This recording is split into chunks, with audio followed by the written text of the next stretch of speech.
Everyone, my name is SP Josephine Ade. I'm the Police Public Relations Officer for FCT Police Command, and today we're here once again to roll out the FCT Police Command achievement under the leadership of the Commissioner of Police FCT, CP Ajao S. Adewale, PSC MNI PS.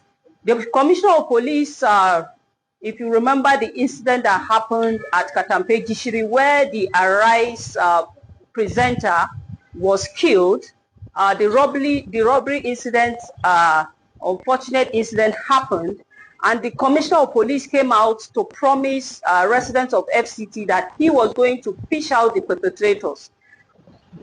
With that, the Commissioner of Police launched an investigating team led by ACP Victor Godfrey. He's the Commander Scorpion Squad, and today we are here to roll out the achievement. The squad, Scorpion Squad, went out to ensure the arrest of these suspects. There are about 12 of them. I won't give you all the things. I want you to hear it out from the mouth of the suspect. We're going to start with, what's your name? My name is Sani Suraju. Okay, I want you to speak out. Let the world hear you. What is your involvement with these people? Why you are here? What happened? What's your name again? My name is Sani Suraju. Sani Suraju. Suraju. So why are you here? Can you speak English or you want to speak Hausa? You speak Hausa. Oh yeah, let's hear you. Ranar na ɗauke su a mota 206. Abba ne ya kira ni. Na je Mabushi ya ban Abba. Ya ban makullin mota 206.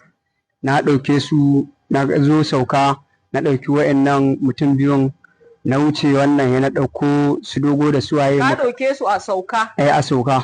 A nan suke da zama? A nan suke da zama. Waye ne Abba?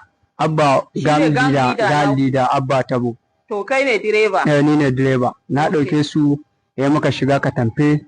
Da muka shiga Katampe muna shiga unguwai, akwai wasu gidaje guda biyu masu iri ɗaya. An nuna muku gidan ne ko kun shiga ne? Ba nuna ma gidan bane ba, kawai mun shigo ne ba inda za mu maje.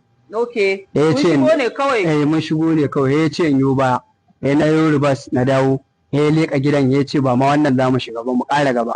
Muna ƙara gaba ya muka je wannan gida mai kyau da motoci a ciki.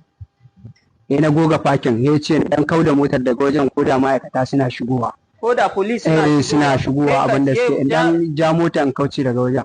Ya na kauce suka shiga cikin gidan. To daga cikin gidan ina ta jin ihu, ana dan harbe-harbe. Ina tsaye na soke gilas, ina hango ta mata daga sama. Tana neman maɓoya. Daga saman bene ta kama wani waje ta ɓoye tana lilo.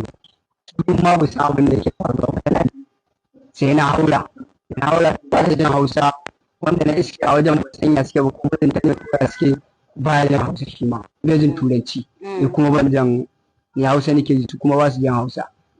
Yake cewa ta tsaya kar ta faɗo, in hauro in taimake ta tsaya. Har na haura na je inda take. Kun ɗauka wani abu a gidanta?